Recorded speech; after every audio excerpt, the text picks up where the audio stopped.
Bismillahirrahmanirrahim.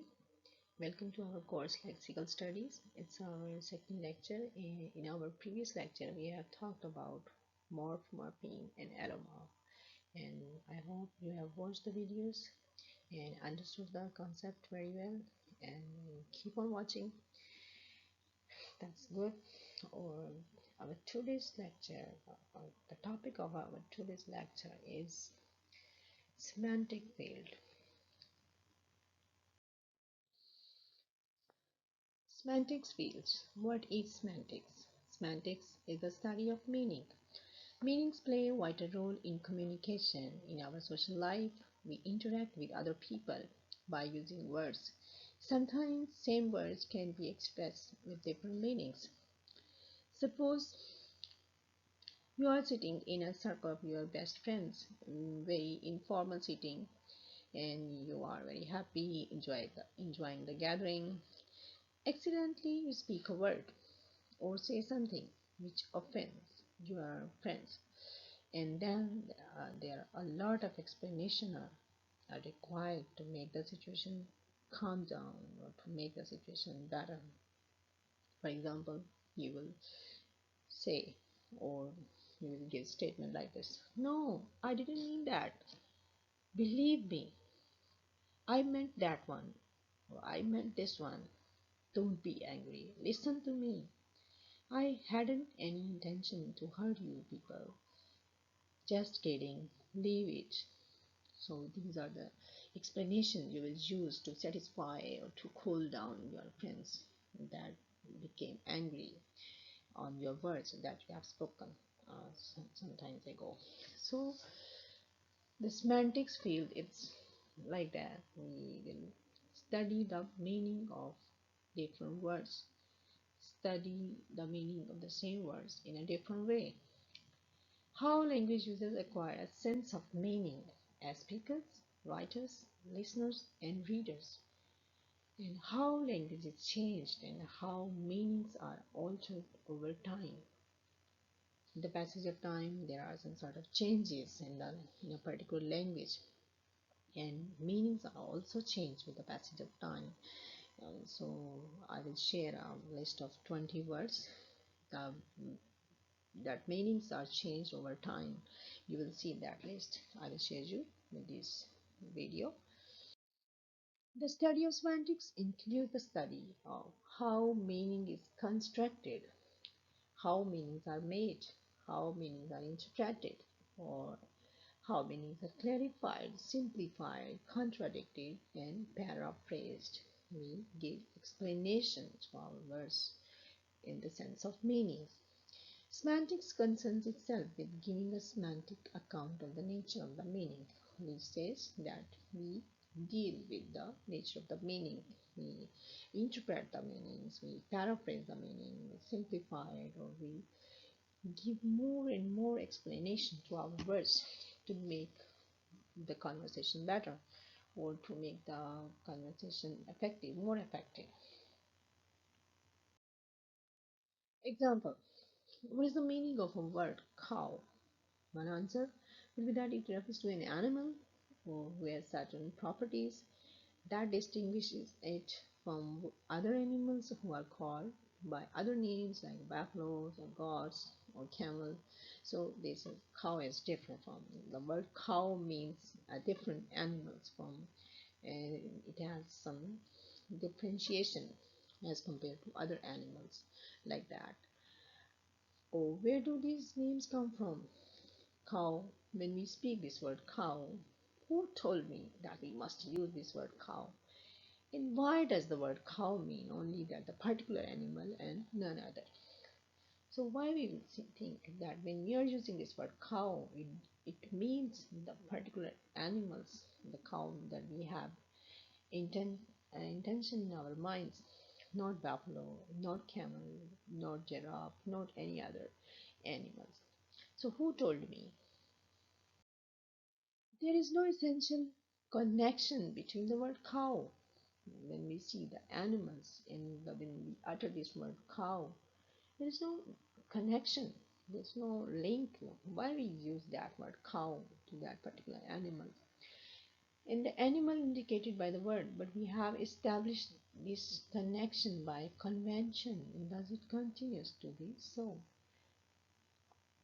A long time ago, this word cow was spoken by primitive people, the old people, people of olden days. So, but the continuous use of this word cow in a particular language, or for example, we are talking about in English language. So this word cow was uttered a long time ago by olden people, and we are using it continuously, and there is a imagination of this word in our mind that the cow means a particular language. Next, there is another example. We use the word mean. We use it in different ways according to the context. Same word, different context, different meaning.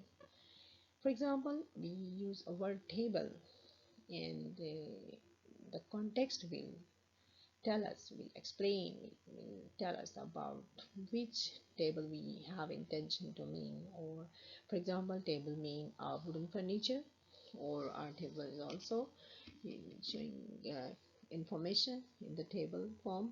You can see text or information are given here. So our context will determine which table we mean. Next word is match. What do we intend, or what do we mean by this word? There are hockey match, football match, or cricket match, or simple match. We can use this word. Next, you can see the figure of sticks, matchsticks, or match mean. We can take both meanings: a match, a sports, or a match, a sticks match, matchsticks. Next one is head. A head, that's upper part of our body, human body, or the head of the department, or head of any organization. We can take both meanings, and it depends upon the context. What do we mean that by using this word head? Again, there is example. What does the word pen mean? Pen is a concept in your mind, and you know a variety of facts about it. The fact that it is spelled pen, we write the spelling P-E-N, pen, and it's a noun, and it's an instrument or apparatus that is used for writing. An image you can see. When you use the word pen, an image comes in our mind that exactly we mean that this is pen. Jack put his pen next to Betty's pen. In this example, you can see the difference. Here doesn't mean this is the only pen that we have in our mind, image of this pen.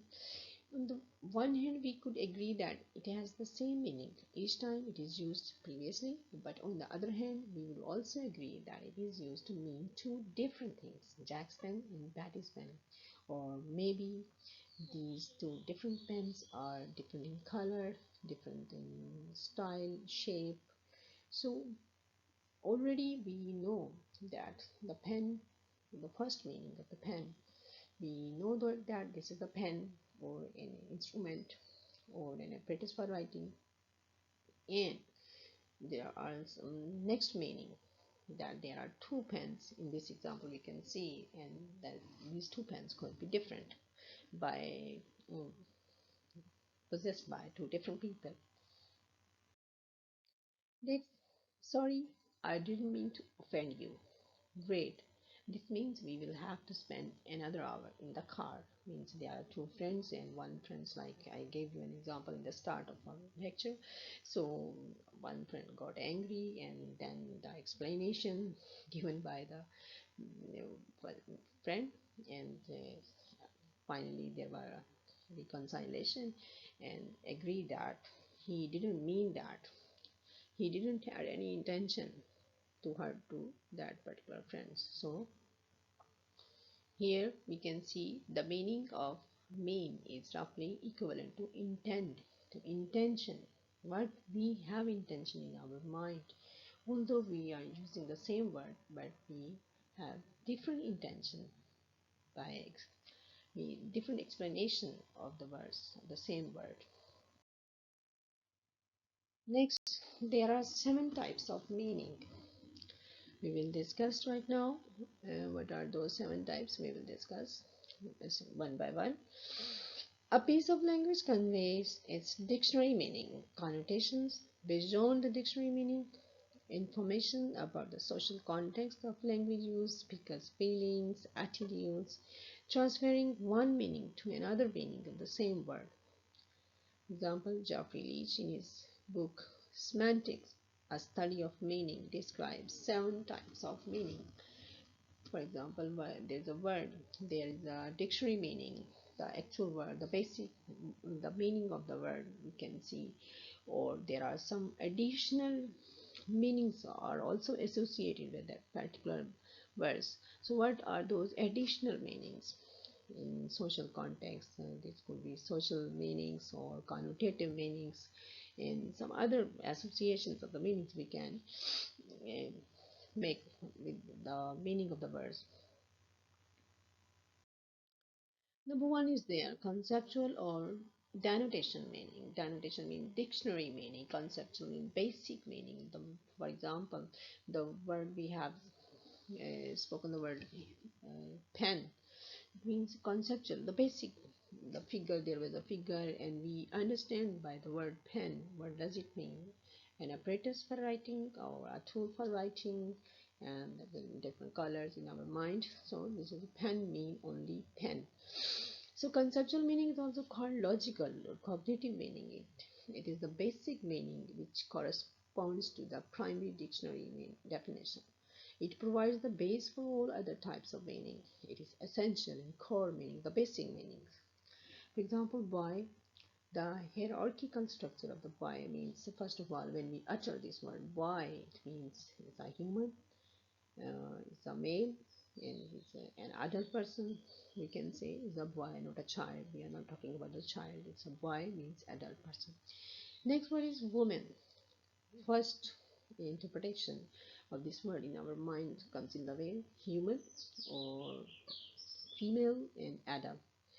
Next word is needle.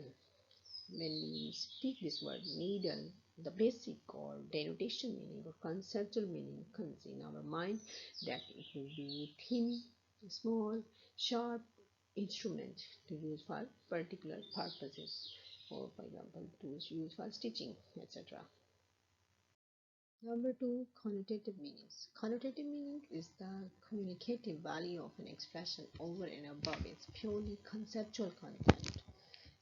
Meanings that are beyond the dictionary meanings or that are beyond the conceptual level of the words. It's something that goes beyond mere referent of a word and hints at its attributes in the real world.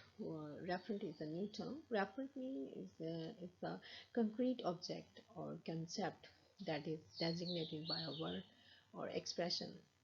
Words are used to represent things and experiences in the real world, and different words can be used to describe the same thing or experience. For example, historically, there was only one person called George Washington, the first president of the United States, and he can be referred to in the text in many ways. For example, the president, Mr. Washington, or we can use the personal pronoun he or even or your friend or my friend. We can use different words towards that same referent. So there are many ways to talk about him, about this president George Washington. There is only one referent, George Washington, that particular person. So that it means in connotative meaning, we are discussing these connotative meanings that are different from the basic or conceptual level in that give us more explanation about a particular word. Let's see the example. The word pig simply denotes a specific animal, but the connotation of the term is often negative and it can be used in a figurative way. For example, to describe a person with the name of this pig. So if we want to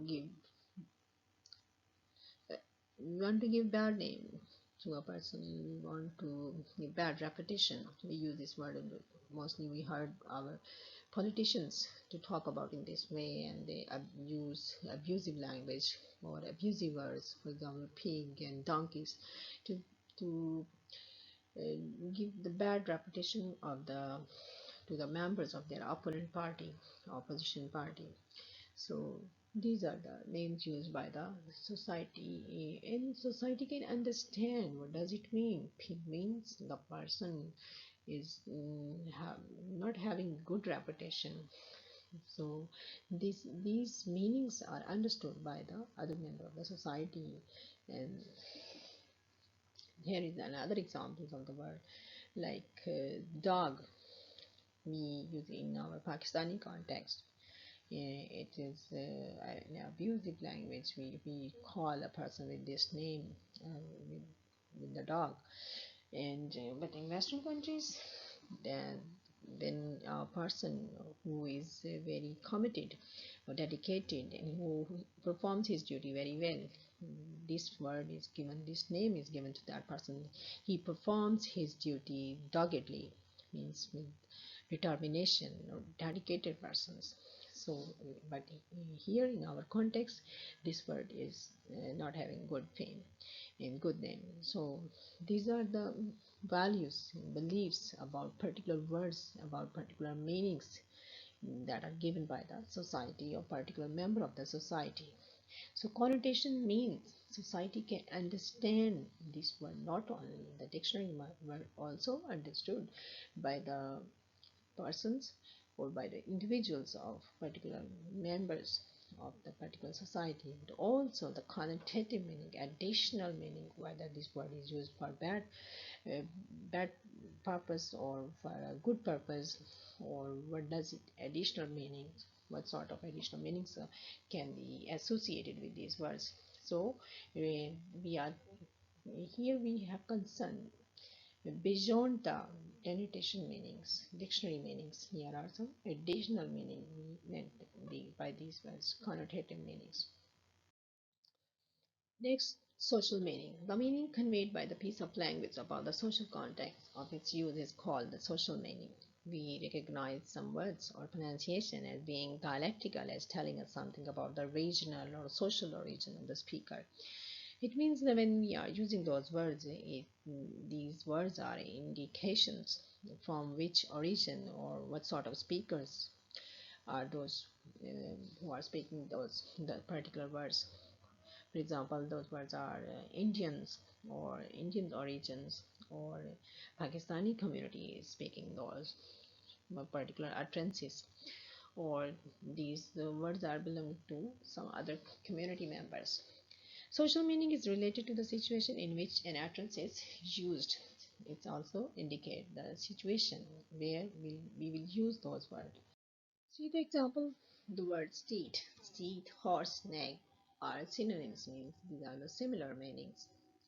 They all mean a kind of animal, horse, but they differ in style and so have various social meaning. Steed is used in poetry, horse is used in general, and nag is used as a slang word. So do you know what is a slang word? Slang words are the words that are used in informal setting or in spoken form of the language, not in written form of the language. So informal words or informal, maybe we can say slang words are used by particular slang words are used by particular members of the society. For example, being a Pakistani, we also use some slang words. Do you remember, or can you think about the slang words? Maybe you are using those words, those slang words. Right.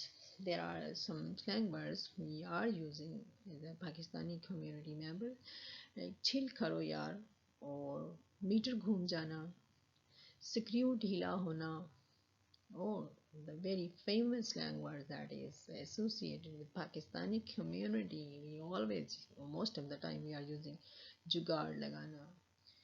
What is jugaad lagana? Any device or any solution of the problem which we are using as a fluke, means तुक्के लगा के काम करना, जुगाड़ लगाना. In this way maybe it works, or in that way maybe it works. So another word, home. See, we see the word home as a social meaning. Home mean residence if we are using in formal setting, or abode. Poets use this word abode in their poetry. And home, ordinary use as we are using in our ordinary settings. Come back home early, etc. Next there is the affective or emotive meaning. It refers to emotive association or effects of words evoked in the reader, listeners. It is what is conveyed about the personal feelings or attitude towards a listener. So it's related to some personal emotions or affections that are associated with the speaker or towards listener. For example, here we can see the two examples, home and mother. Home for sailor or soldier. It will be expressed this word home in a different way, who are staying at home and who are spending their lives with their families in a homely situation. But the persons who are staying their lives out of the home and they are outside, and most of the time they spend away from their families and the homes, they will use this word in a different situation, in a different way. Likewise, I have many times I have observed truck drivers, and there are some quotations in the back of their vehicles written that are associated with the very dear word home, and there are some verses written over there in the back of their vehicles, so we can observe those things, that how much association they have with this particular word home, or mother, or child.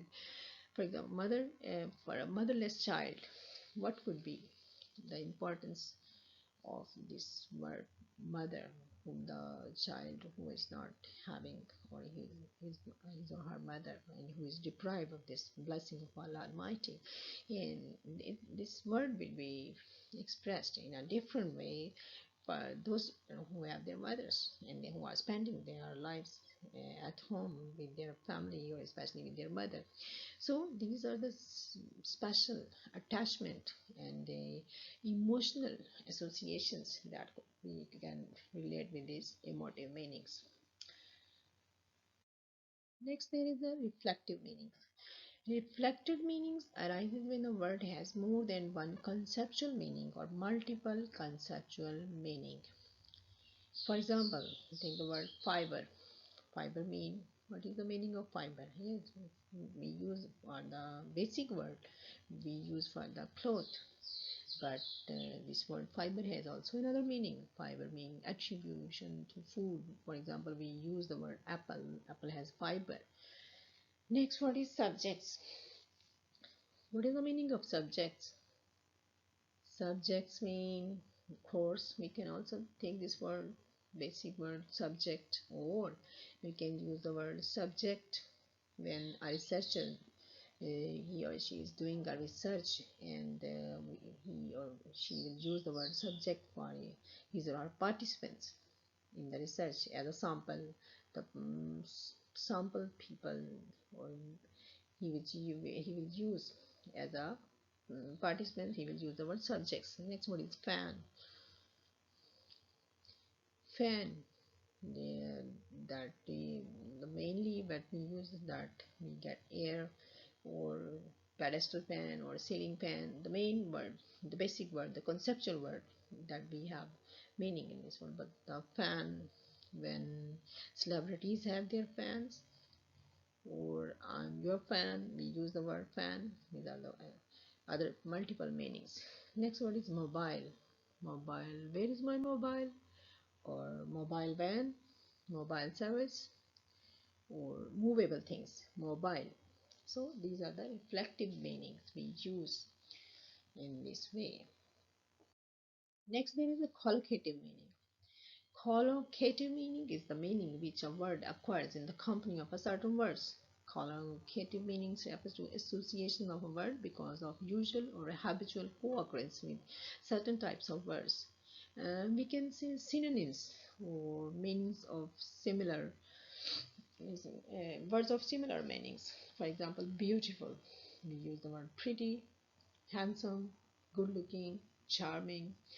Next word intelligent. Oh, clever.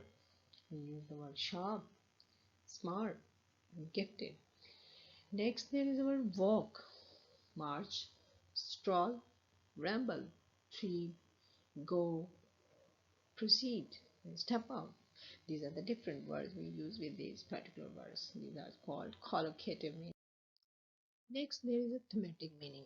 It's related to theme, a theme of our message, a theme of our meaning. It refers to what is communicated by the way in which a speaker or writer organizes the message in terms of ordering, focus, and emphasis. For example, active form is different from the passive form or passive voice, though its conceptual meaning is the same, but the order of the sentence or the structure of the sentence or structure of the word is something sometimes change. The way we order our message also convey what is important and what is not important. So that's why we change the order of our message and we want to give emphasize or we put stress on a particular message. So we change the sequence or order of our sentence or our message. Take the example, Mrs. John Smith donated the first prize. Active voice.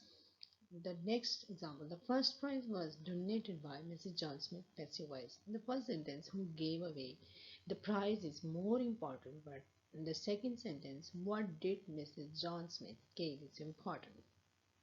So the change of focus changed the meaning also. Here we can see the examples, stress or intonation in pronunciation. When we use the word stress, we want to put the stress on a particular word. For example, where are you going? I want to put where, the place. I'm talking about the place. Where are you going? Or the next example, where are you going? In the next example, I mean, where are you going means the person who is in front of me. I'm talking to that particular person. Here, I mean that persons. But in the first example, where are you going means the place, the persons. So we use different form or different order or different accent, tone, or different. We want to put stress in a different way. This is called thematic meanings. So this is end of our today's lecture. I hope you understood very well. Keep on watching videos. Okay, Allah Hafiz.